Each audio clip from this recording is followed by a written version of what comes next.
लेकिन निर्भया केस से जुड़ी एक बड़ी खबर इस वक्त आ रही है सुप्रीम कोर्ट से। निर्भया के दोषी पवन की याचिका सुप्रीम कोर्ट में भी खारिज हो चुकी है।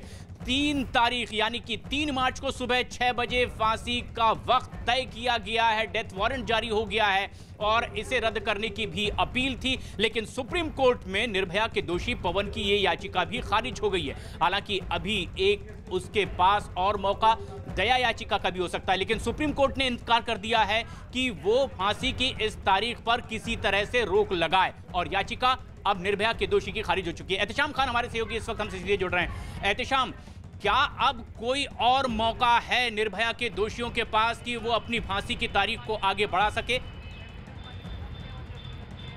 देखिए, एक विकल्प उनके पास है कि पवन जो लड़का है उसने अभी तक मर्सी पिटीशन यानी कि दया याचिका दाखिल नहीं की है इस मामले में, जो अभी आज क्यूरेटिव पिटीशन उसका खारिज हुआ है। तो वो एक ऑप्शन उनके पास है और उसको वो दाखिल कर सकते हैं आज या कल। इसके लिए वो निचली अदालत में इजाज़त मांगेंगे और ये कहेंगे कि जब तक के उनकी दया याचिका पर राष्ट्रपति कोई निर्णय नहीं ले लेते हैं तब तक इनकी फांसी को टाल दिया जाए। लेकिन देखना है कि अब जो निचली अदालत है पटियाला हाउस कोर्ट में जहां ये मामला चल रहा है, उनका क्या आदेश होता है और उस पर ये सारी चीजें निर्भर होंगी। लेकिन डेथ वारंट जो कल के लिए जारी किया गया है उस पर भी रोक की मांग की गई थी।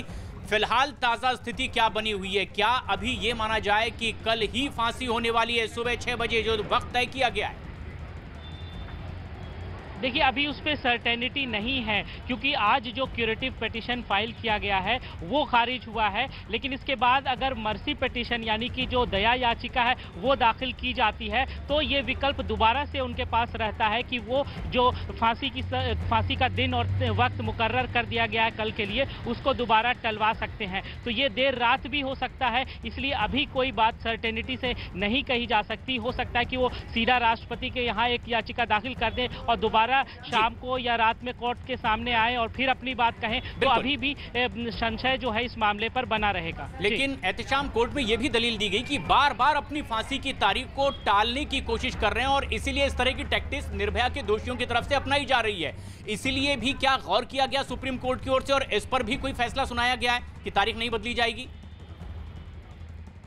नहीं, वो एक अलग मामला है। वो उसके लिए सुप्रीम कोर्ट में अलग एक बेंच बनी हुई जो इस मामले की सुनवाई कर रहे हैं कि अगर कोई 4 व्यक्ति है और या उस एक से ज़्यादा व्यक्ति है जिसको एक ही मामले में फांसी देनी है और अलग अलग वजहों से वो फांसी को टलवाता है तो उसके लिए कोई दिशा निर्देश जारी किया जाए। लेकिन ये भविष्य की बात है, अभी उसमें पूरी तरह से सुनवाई भी नहीं हुई है। क्योंकि हाई कोर्ट के फैसले के खिलाफ भी सुप्रीम कोर्ट में है केंद्र सरकार, लेकिन आज पवन की याचिका सुप्रीम कोर्ट में खारिज हो चुकी है।